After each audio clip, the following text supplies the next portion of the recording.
Listen in Love is produced by Under His Wings, a 501c3 nonprofit dedicated to the personal, professional, and spiritual development of young women. We seek to bring listeners conversations rooted in biblical truth and guided by real-life experience.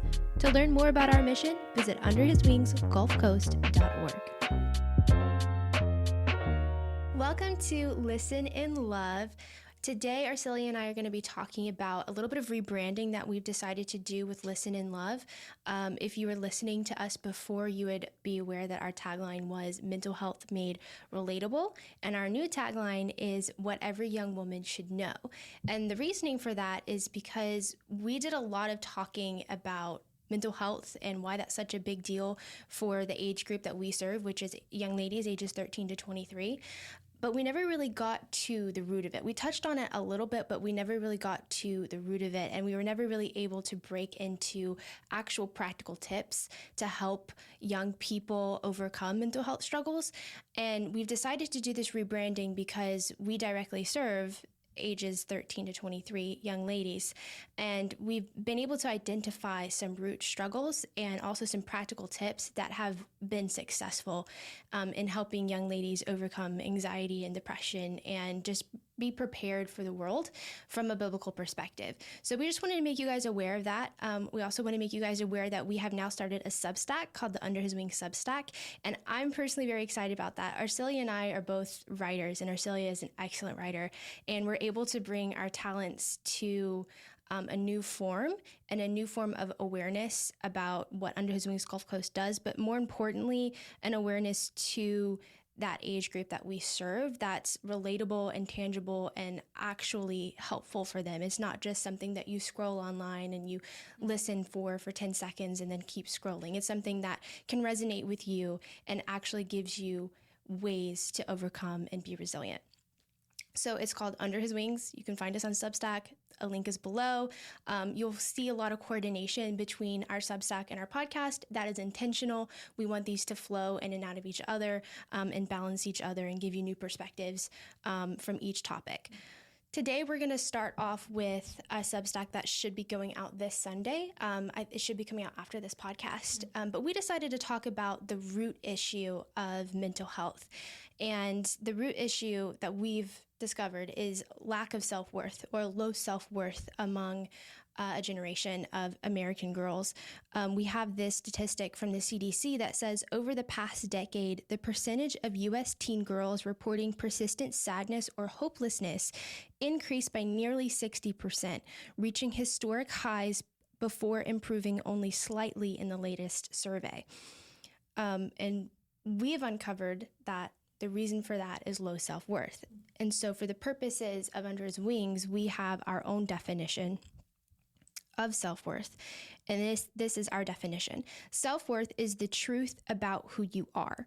It is not based on your accomplishments, mistakes, or the opinions of others. Self-worth is an honest understanding of your value, your purpose, and the confidence to make meaningful choices about your life. And that is what we are all about building and instilling in the next generation of young women.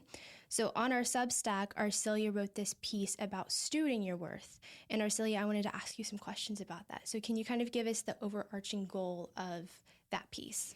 Right. So when we think about stewardship, we're thinking about being faithful with what has been given to us. And we talk about stewarding time. We can talk about stewarding talents and any sort of other resources. But when we say stewarding your self-worth, that is something that I really hadn't pondered it in that sort of context before. But God, we were created in the image of God. And to be able to fully stay in that wonder of what that means, to be created in His image, right? And to unpack what it looks like. To steward the self-worth is to be able to say, wow, I was created for a purpose. I was created for a reason, and not getting distracted by what society, whether it's the culture, the time periods, what we read, what we see, individuals in our lives, to dictate what that is. And if we steward our self-worth, if we know who we are and who we belong to, that right there helps us then to be faithful stewards of everything else. And so stewarding, I remember someone once told me that what is the difference between self-worth and self-esteem? Self-worth is self-esteem is what I believe about myself, right? And usually some of that belief comes in experiences and maybe what people say, maybe what I do. That's true. That's what we're all up against. Self-worth is what is true about what God says, right?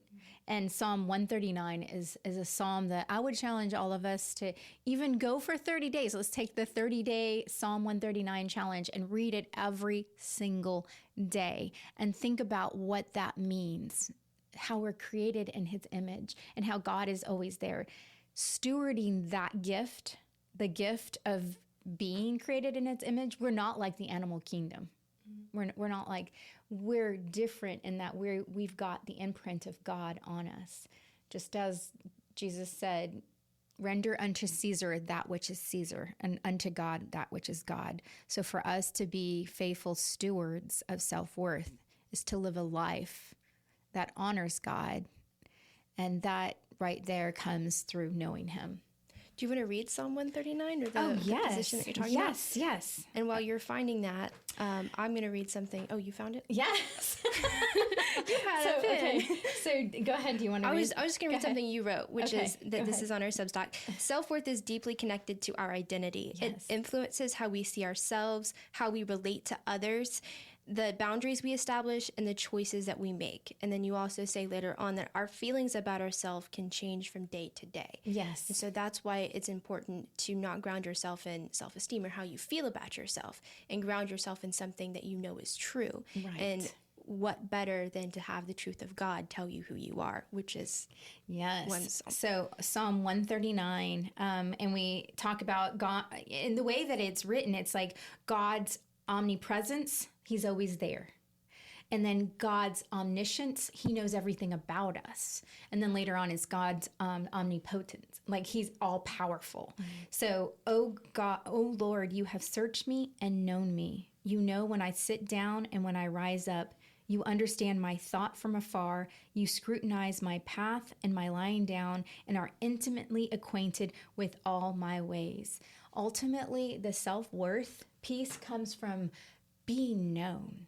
Like even the world will say that. There's an old song that is out in oldies that says, to know you is to love you, and I do, right? Mm-hmm. And so Jesus even said, if you love me, you'll obey my commands. And part of that is knowing how deeply that we are loved. We can't help but return that love to him. And that in itself, our self-worth is in all of that. Mm-hmm. But what we have in our society is so many different voices that are coming up against who we are. I would love to read the entire psalm, but I'm going to challenge you guys to read that. I love the verse, he's intimately acquainted with all of our ways. Yes. Because I think one thing that can really attack, as you wrote, is when you are loved by God and known by him, it becomes better equipped to recognize and resist insecurity. Yes. And instead of allowing insecurity to manifest through envy, jealousy, or comparison, we can learn to walk in greater freedom and contentment. Yes. And that's so important because I think for young ladies, particularly as they're scrolling on social media, always comparison. We've talked about comparison before, how that's such a vile thing to let into our hearts, but to know that God is intimately acquainted with all of our ways, and that means even the things that we don't like about ourselves. Yes. And he still chooses to love you and define you through his love for you. Exactly. Recognizing and resisting insecurity, the way that we do that is the security comes from that piece of knowing that we're loved. And think about when insecurity comes in our lives. It's usually when there's some sort of change or we don't really know what our role is on that. But if you know the one who is in charge of everything, right? And he is above everything. If you go back to that, your security is there. Mm-hmm. And really that's tied into our identity. Self-worth is tied into our identity in such a way that it's like you can't even take that apart. That is what the enemy is continually trying to do. He did that with Eve in the Garden of Eden. Did God really say? Satan was trying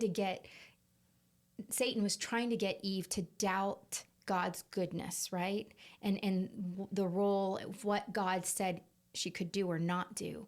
And then later on in Matthew 4, when Jesus was baptized and then came up from the water, and the Father said, "This is my Son in whom I'm well pleased."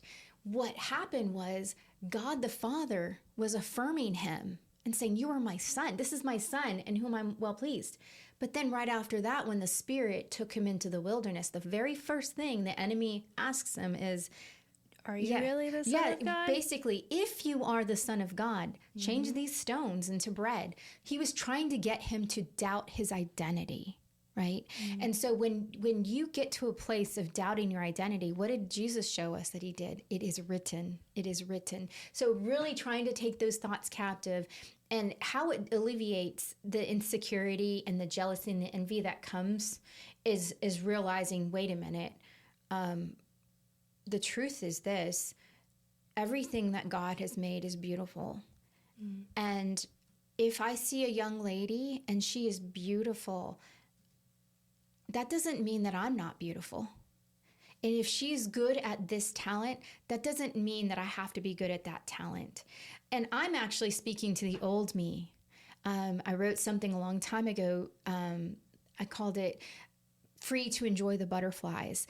And basically what that was reminding me is something the Lord was teaching me, was the fact that everything he's made was beautiful. I don't have to compare who I am and what I do with what someone else was doing, because that would prevent so many opportunities for friendships and relationships because of my own insecurity, because of my own self-worth. And so you can tell a lot when someone feels secure with who they are based on them uplifting someone, right? And not in a bad way of saying, "Oh, you're just so good, I'm nothing." No. You're confident in who you are, and something we'll share is how beautiful a rose is, how beautiful a daisy is, how beautiful a gladiola is. All of these flowers are beautiful, but they don't look the same. The same thing I remember when the Lord was showing me about the beauty of how he's made each and every one of us. And hey, listen, I just turned 50, and I would love to tell you that goes away, the insecurity of comparing. It does not. There's other seasons that come up, like maybe someone's child is able to do this and your child is not doing. No, the enemy does not. I do not place my self-worth in being a wife. It's got to be in the way that God has made me. And in what he's called you to do. Exactly. With your time. Exactly. Well, that was excellent. That was a good devotional. I always love the rose comparison that you do. There's a rose and a tulip are both beautiful, but they don't look the same because they have different purposes. Yes. And I always love that comparison that you have. We have talked about why self-worth is important and how you can discover your self-worth in the identity that God gives you, and that he calls you loved, he calls you chosen, he calls you beloved. Yes. And it's good for you to go back to what is written and remind yourself of that truth. But it's also good to have some practical tips on what self-worth is. And you may even be asking, okay, I have a good understanding of what self-worth is, but how do I determine what my self-worth is? And how am I on a scale? How do I actually value myself? And I'll be the first to tell you that can fluctuate in seasons too. There might be a particular season when you're like, okay, I know who I am, I know what I'm doing, and I know what I'm good at, and I'm confident in that, and I know that I'm loved by the Lord. And then something happens and that worth just plummets, and you're kind of stuck in this season of anxiety and hardship, and you're questioning who you are and why God has you in this season. And I think that is particularly crucial for young ladies in seasons of transition. And I mean, really, 13 through 23, you're in a constant season of transition. You're going from middle school to high school, from high school to college to workforce, and then there's all that relationship struggle that's in between. There might be some trauma that happens in between there, and there's just so much of you thinking all the time. about who you are and who you're going to become and your place in this world. That I think it's really important to ground yourself in knowing what self-worth is before you enter those seasons of transitions or see them coming. And so to help with that, we've actually created a self-worth reflection. Under His Wings has as a tool a self-worth reflection. It's on our website. It's in a link below. It's on our Substack. And what that is it's just for you to take. We don't collect your data. We don't collect your answers. We're not interested in doing that. It's just simply a free tool for you to answer some basic questions and just kind of gauge where you are right now in this season. I know for me, I was in a season a couple months ago before we did the self-worth reflection where I was really experiencing a lot of anxiety, and that's not something that I really dealt with before, but for some reason it just kept coming and coming. And I was talking to my roommate about this. I was like, I've never felt this before. Like, I don't know what I'm doing. And that was because my self-worth during those seasons was really low. And that was because we were in a season of transition here. And I was just like kind of rocking around wondering, what am I doing? What's going on? And that was really affecting my self-worth. But now we created the self-reflection, and as we were going through the questions and writing their questions and like tweaking it and making it better, I was able to assess and be like, if I had taken this reflection during that time, I would have been able to identify that sooner, and I wouldn't have had to essentially suffer for months on end with this anxiety, and I would have been able to nip that in the bud. And so this is something that I could see myself taking for the rest of my life, just in seasons of like, okay, like I may be sensing this anxiety, I may be sensing this depression, I may be sensing this season of transition, I may be kind of going down this spiral for a second. And it's really just a good grounding tool for you to assess where you are. And again, we don't collect your data. We're not interested in that. That's just simply for you and you alone and you and the Lord. And what you can do you have anything to say about Well, this? I was going to say that, Paul talks about examine yourselves to see if you're in the faith, right? And so this is not an examination like a test. It's just a reflection for you, setting aside that time where you can sit down and be real with God and yourself and journal about it. Like, I am struggling in this area. And that is where the true growth happens, because you're being honest about it. And what you were saying earlier is sometimes we do have seasons maybe where we do struggle with our self-worth, but this right here, this tool will help us to identify what it is. And then also the Lord will help prune, because then we start to realize, remember, he says, I am the vine, you are the branches. If a man abides in me and I am him, he produces much fruit. Apart from me, you can do nothing. And so sometimes if you think about it, like if you think of a vineyard, he was thinking of a vineyard, and all of the grapes, we get, the branches get their nutrients from the vine.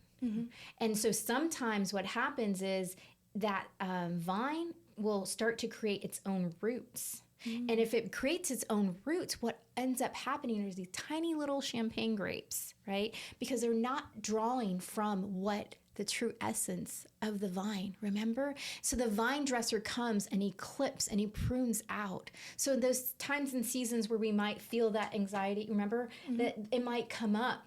It's just indicating maybe we started to place our worth in something that we shouldn't have. So it's not necessarily, it's a good way of us examining where we're at. And those are for those, for all of us. And I'm saying that as a witness, because I have that time of asking the Lord. And it's just a good tool for you to have in your back pocket for any season. I'm really excited about being able to share this with everyone. Me too. And what I like about the reflection is that it's very, it doesn't just give you, okay, here's where you are in your walk. Here's like, maybe you need to help in this area. It gives you encouragement. We put scriptures in there. Yes. So like, no matter where you are in the reflection, you're able to have an immediate scripture that reminds you what your worth is. Amen. And that's what I like about it, because it's hope filled. It's not just, okay, this is where you're at. Where you're at. Go figure it out. So that's the first thing, a practical tip. Take the self-worth reflection, and then come back here. We have a couple other tips. One is find a mentor.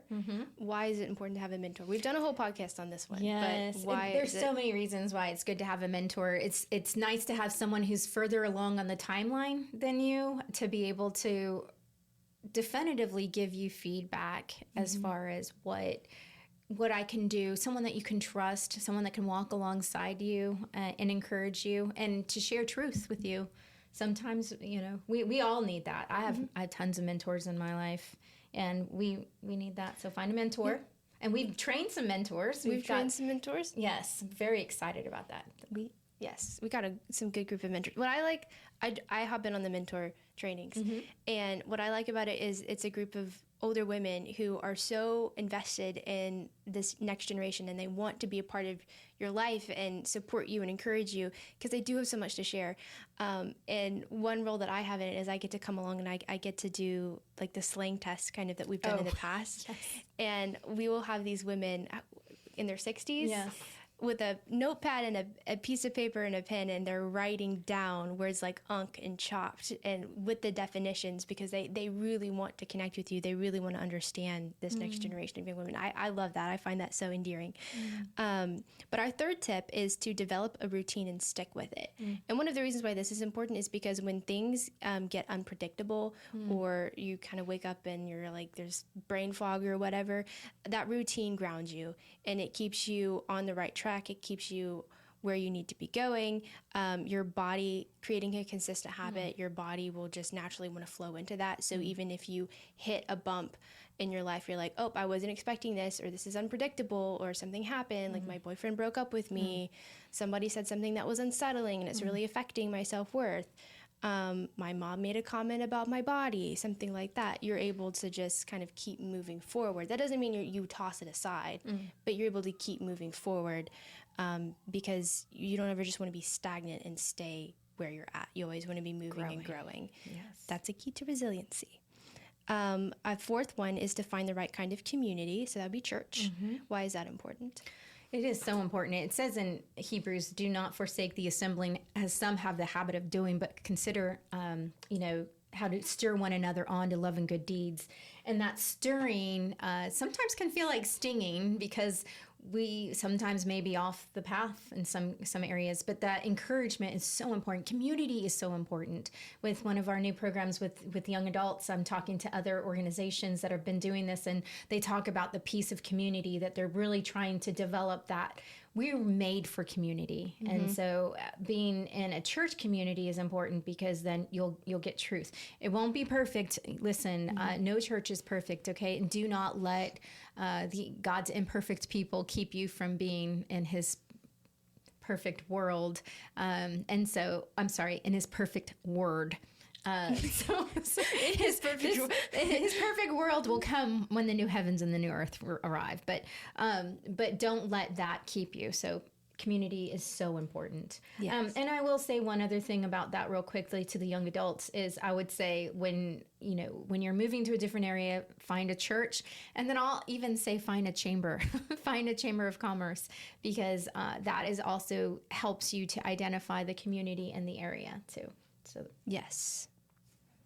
Yes, that's very, I didn't think about a chamber. Yes, because there's professional development classes that you can go through, and there's other young adults that are learning. And yes, so. Or maybe you're listening and you're not a believer yet, and so the idea of going to church is uncomfortable for you. Yep, that was me one time, so we see you.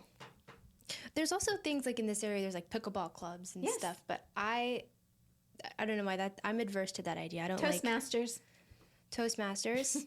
Public speaking. Okay, our fifth one is spend your time wisely. It is a resource that you will never get back. And I think this is important because as you discover your interests, gifts, and talents, there's several ways we could go about why it's important to spend your time wisely. So I'll take one and then you could take the other. But as you discover your interests, passions, gifts, and talents, it's really easy to look at other people and think, okay, well, they're either not developing their gifts, interests, passions, or talents, or they are, and they're farther along on the timeline than I am. So why should I even try? And that's sad because one of the unique ways that God has gifted you with your talents and passions and gifts is a way to bring him glory. And so he wants you to bring those gifts and uncover them and to develop them on whatever path that may be. And so I would just encourage you, if you have people in your life that look at you and kind kind of like, why are you spending your time doing something that you're passionate about or that you want to see grow, or like you're building something, say it's a business, like why are you spending your time doing that? You're 21, you should be out partying or hanging out with other people and like just living your life. But this is something that the Lord has put on your heart to do and build. You do and build that, because that's going to bring God glory.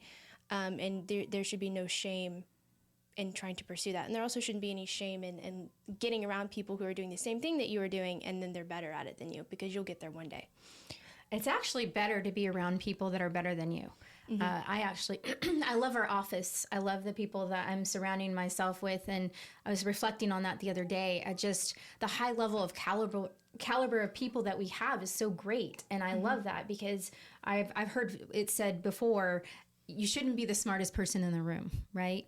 You should really surround yourself with different people. So the more and more, I wish I would have grasped that earlier on in my life, when I was younger, because it is so true. All they do is take you to the next level. And as far as what you were just saying there, it just reminds me of Ephesians 5:15. Therefore, be careful how you walk, not as unwise, but as wise, making the most of your time, because the days are evil. And so to your point, as far as being faithful steward, God has said in Ephesians that you are his workmanship, created in Christ Jesus for good works that God has prepared beforehand that you would walk in them. Each and every one of us has gifts and talents, and I call it God's glory seed in us, right? God's glory is that we would be conformed more into the image of Christ. He knows exactly what that looks like for each of us. So to be faithful stewards, to cultivate those gifts and talents, that is being wise with your time. Try really hard not to look left and right and compare, but just know that God has a plan for you, and that helps with the self-worth. Yes. And then I guess another thing to talk about is spending your time wisely is, as you said, the days are evil, but there is a temptation out there to spend them evilly. Oh, yes. Yes. For any age. It doesn't matter what age you are. Yes. So that's all we'll say about that. Okay. That's all we'll say about that. And then the next step is define your values and live by them. So this is important, because what you value in yourself and in others will influence the life that you choose to build. Yes. And there's no better time to start that than now. Again, the world will tell you, go have fun. Like, it's just your early 20s, go have fun. Like, there's no big deal. But the truth is that every choice that you make today affects your life tomorrow, and that compounds and builds over time. And so the sooner you're able to figure out what you value, and the communities that you pursue and the voices that you allow to speak into your life, the more you're able to see how you treat others and develop better habits and spend your time wisely. Because ultimately what we value will shape the direction of our lives. And I love that. And later on, we will share with you one of the value sheets, and maybe even we can come up with something similar to what we did with this reflection, because I think that is so important. If you have an idea of what your compass is, that your non-negotiables, when you come up against something, you're going to know how you're going to choose, regardless if you're a Christian or not, whether you believe the same thing as we do or not. It is so important to have your convictions identified from the get-go. Also identifying what sort of thing do you want in a spouse later on, and for you to write down all those values so they're non-negotiable, so that when you have others come up to you, you know it's not a bad thing. It's you're able to say, well, this person doesn't fit what things that God has for me. So values in your convictions are so important to have. So I do think that we'll probably be able to share something with them for free, right? Yes. We already have something kind we of do, written. but I want to take it to a next level. we gotta workshop it some more. And the final one is exactly what we talked about earlier in this podcast, which is to know and love Jesus Christ and be loved by him. Because that's ultimately the definitive pattern of your worth. His love does not limit you. It frees you, and it gives you the strength to walk through challenges, the wisdom to make decisions, and confidence to live fully, so that you're able to attain your self-worth, which is ultimately the most important thing. Do you have anything else to add? Well, with that, just reminding me of practicing self-compassion. So sometimes we do make mistakes, and so the practicing of self-compassion reminds me of Mark 12:30 and 31. Well, first of all, it says, love the Lord your God with all your heart, soul, mind, strength, and love your neighbor as yourself, as yourself. And so if you are struggling to love yourself, That I do believe is something that the enemy also tries to create static with.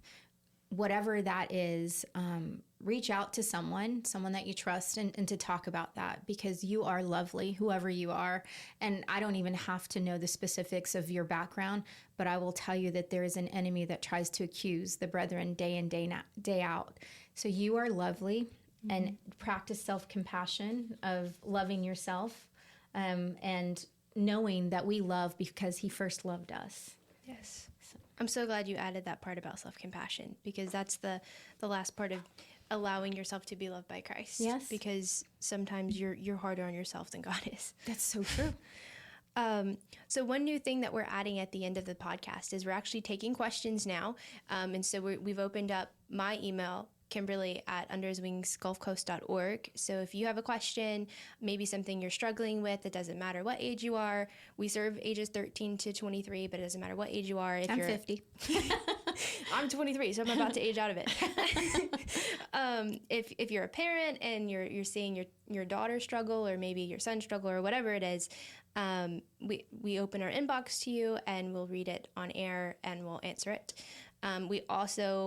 I thought this would be really fun. If you wanted to write a letter to us instead, you can send it to our P.O. Box, which is P.O. Box 91, Montrose, Alabama. And that's also below in the description.